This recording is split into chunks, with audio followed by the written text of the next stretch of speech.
أعوذ بالله من الشيطان الرجيم أعوذ بالله من الشيطان الرجيم بسم الله الرحمن الرحيم بسم الله الرحمن الرحيم لإيلاف قريش لإيلاف قريش إيلافهم رحلة الشتاء والصيف رحلة الشتاء والصيف فليعبدوا رب هذا البيت فليعبدوا رب هذا البيت الذي أطعمهم من جوع الذي أطعمهم من جوع وآمنهم من خوف وآمنهم من خوف আলহামদুলিল্লাহ সূরাটির নাম সূরাত কুরাইশ নাম কি সূরাত কুরাইশ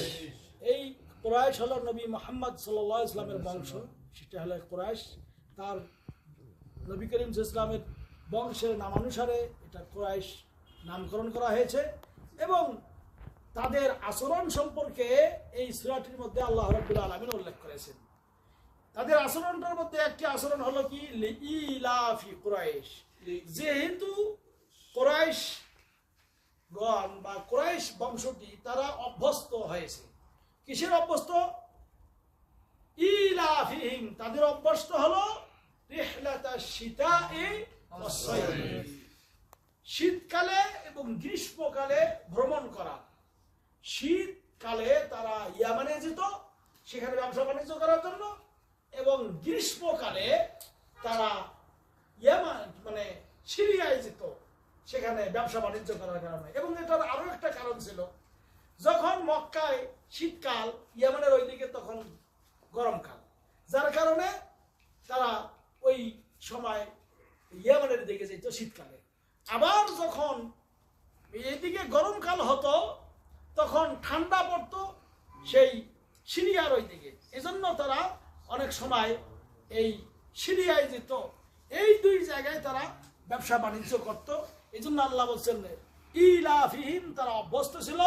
তাদের ভ্রমণ করার অভ্যাস ছিল কোথায় রিহলাতাশ শীতা'i ওয়াস-সাইফ শীতকালে এবং গ্রীষ্মকালে ভ্রমণ করা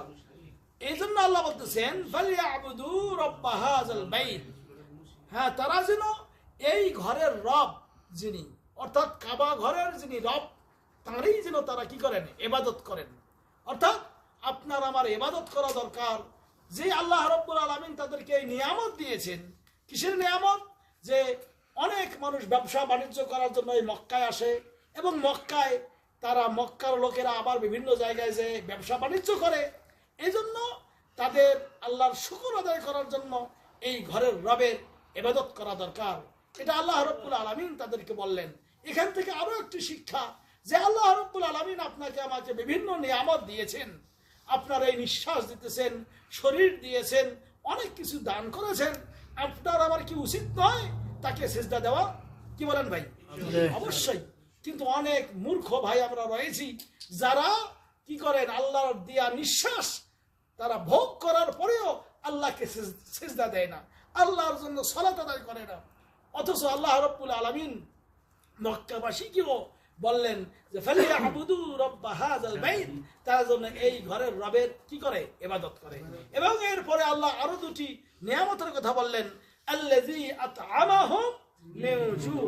যিনি তাদেরকে খাবার দিয়েছেন ক্ষুধার সময় অর্থাৎ তারা ক্ষুধার্ত ছিল খাবার এরকম পর্যাপ্ত ছিল না এই সময় আল্লাহ রাব্বুল আলামিন এই রিজিকের ব্যবস্থা করেছেন ওয়া আমানাহুম এবং তাদেরকে নিরাপত্তা দিয়েছেন মিন খাউফ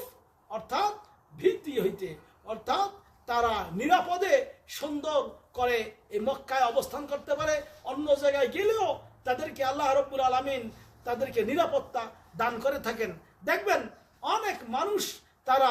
মক্কায় যখন যায় এই মক্কার ঘরটা এত ফজিলতপূর্ণ যে এক রাকাত নামাজ কেউ যদি মক্কায় পড়ে তাহলে 1,00,000 নামাজের সওয়াব তার আমলনামায় লেখা হয়, বলেন সুবহানাল্লাহ। পাশাপাশি কেউ যদি সেখানে কোনো গুনাহের নিয়ত করে তাহলে কিন্তু তার গুনাহও আল্লাহ ডবল করে দেবেন, অর্থাৎ তাদেরকে আল্লাহ কঠিন আযাব আস্বাদন করাবেন। যেমন আল্লাহ বলছেন যে কি ওয়ামান ইউরিদ ফীহি বিলহাদিম বিযুলম নুযিকহু মিন আযাবিন আলিম। যে ব্যক্তি মক্কায় কোনো গুনাহের নিয়ত করবে তার এই নিয়ত করার সাথে সাথে আল্লাহ বলতেছেন নুযিকহু মিন আযাবিন আলিম, যন্ত্রণাদায়ক শাস্তি আমি তাদেরকে আস্বাদন করাবো। এজন্য করে আসুন আমরা এই সূরাটি থেকে কি শিখলাম যে 1 নম্বর কথা আল্লাহ রাব্বুল আলামিন ব্যবসা বাণিজ্য হালাল করেছেন। 2 নম্বর কথা যে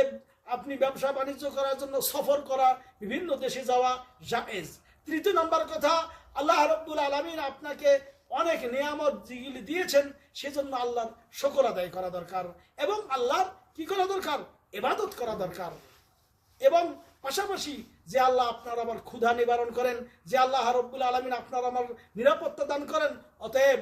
আপনি যদি আল্লাহর ইবাদত করেন আল্লাহ রাব্বুল আলামিনই আপনাকে নিরাপত্তা দেবেন, আপনাকে ক্ষুধার সময় খাবার দেবেন। আসুন আল্লাহর নিয়ামতের কথা স্বীকার করে আমরা আল্লাহ রাব্বুল আলামিনের ইবাদত ভালো করে করার চেষ্টা করি। এই তৌফিক আল্লাহ আমাদের সবাইকে দান করুন, বলুন আমিন। আমিন। সাল্লাল্লাহু আলা নবিয়িনা মুহাম্মদ ওয়া আসসালামু আলাইকুম ওয়া রাহমাতুল্লাহ।